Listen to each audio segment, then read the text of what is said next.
बांग्लादेश का तो उससे पहले चुनाव हो चुका था, तो बांग्लादेश का युद्ध बाद में हुआ। देखिए तथ्यों को हम पूरा करें, मेरा कहने का तात्पर्य सिर्फ ये है कि भावनात्मक मुद्दे पे एक वोटिंग पैटर्न जो है वो थोड़ा बदल जाता है। और ये जैसा मैंने 1984 की घटना का जिक्र किया, 1999 के चुनाव का जिक्र किया, इस तरह के चुनाव में भी हो चुका है। ये कोई 2019 का कोई ना कोई अपवाद था और ना कोई उसमें हमें कोई उसमें रहस्य ढूंढना चाहिए या कोई कॉन्स्पिरेसी नहीं हो। ये एक चीज़ ज़रूर मुझे एक भारतीय होने के नाते डिस्टर्ब करती है सोनम, जिसका मैं ज़रूर उल्लेख करना चाहूँगा कि जो बात पीओके हमारा है तो उसको कब्जा करने के लिए हम चुनाव का इंतजार क्यों कर रहे हैं? ये राजनीति से प्रेरित बयान क्यों दिए जाते हैं? अगर पीओके को हम ले सकते हैं अपनी तरह मिला हुआ हमारे देश का हिस्सा, तो हम आज और अभी क्यों नहीं, क्यों हम 24 की बात कर रहे हैं? तो ये सारी की सारी चीज़ें इसको राजनीतिक चश्मे से नहीं देखनी चाहिए। ये तो एक हमारा हक है, वो हमें मिलना चाहिए। नहीं, ये कहना कि इसका इमोशनल असर होता है, उससे डायनेमिक्स बदल जाती है चुनाव की। हम कारगिल जीते, उसके बाद चुनाव हुआ, तुरंत चुनाव हुआ और उसका नतीजा क्या हुआ? बीजेपी की सिर्फ एक सीट बढ़ी, 181 से 182, उससे ज़्यादा कोई फायदा नहीं।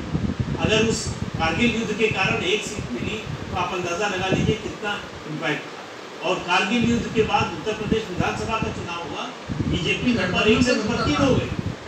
तो ये कहना कि जो है इस तरह के एक्शन का फायदा होता है, ये मतलब अनुमान तो कोई कुछ भी लगा सकता है, लेकिन जो घटना हो चुकी है उसकी अगर तुलना करें आप, तो हम सभी सारी बातें क्यों कर रहे हैं जब ये हुई, इसको थोड़ा सा और पर्सपेक्टिव में रखने के लिए कि अगर 19 के चुनाव की बात हो रही, बालाकोट एयर स्ट्राइक ना होती, हमने दूसरा पाकिस्तान किया होता, तो बीजेपी कांग्रेस में इतना गैप ना दिखाई देता। हम ये बात कर रहे हैं ना, कांग्रेस देखिए 4 सीट छत्तीसगढ़ में, 4 सीट हमको राजस्थान में लेती हुई दिख रही है, जो सुपड़ा साफ हुआ वो ना होता। नहीं, मुझे लगता है सोनम जी, देखिए हम लोग राजनेताओं को उनके काम का आकलन करना बंद करें। हम ये कह रहे हैं कि एक घटनाक्रम हुआ, इस देश के हर नेता का पूरा जो भी उसका आधार था, जो भी उसकी अपील थी वो खत्म हो गई। क्या कोई अपील थी क्या कांग्रेस की किसी ने?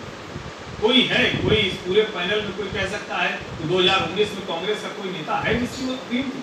और अगर वो अपील नहीं थी तो आप किस मुद्दे पर ये उम्मीद कर रहे थे कि नरेंद्र मोदी को हटा देंगे? तो कोई आधार होना चाहिए ना। ठीक है, बालाकोट या कोई भी कभी होगा, देश की कोई भी सरकार रहेगी, सेना दूसरे देश को अगर कोई जिसको कहते हैं कि हिमाकत करेगा तो उसका जवाब देगी। नेशनल नैरेटिव हमेशा सरकार के साथ हो, लेकिन ये कहना कि उसकी वजह से सरकार बन गई, मुझे लगता है बहुत ज्यादा। ये तो कह नहीं रहे कि 150 सीट आती भाजपा की, उन्होंने भी कहा 300 नहीं आती, 220 आती।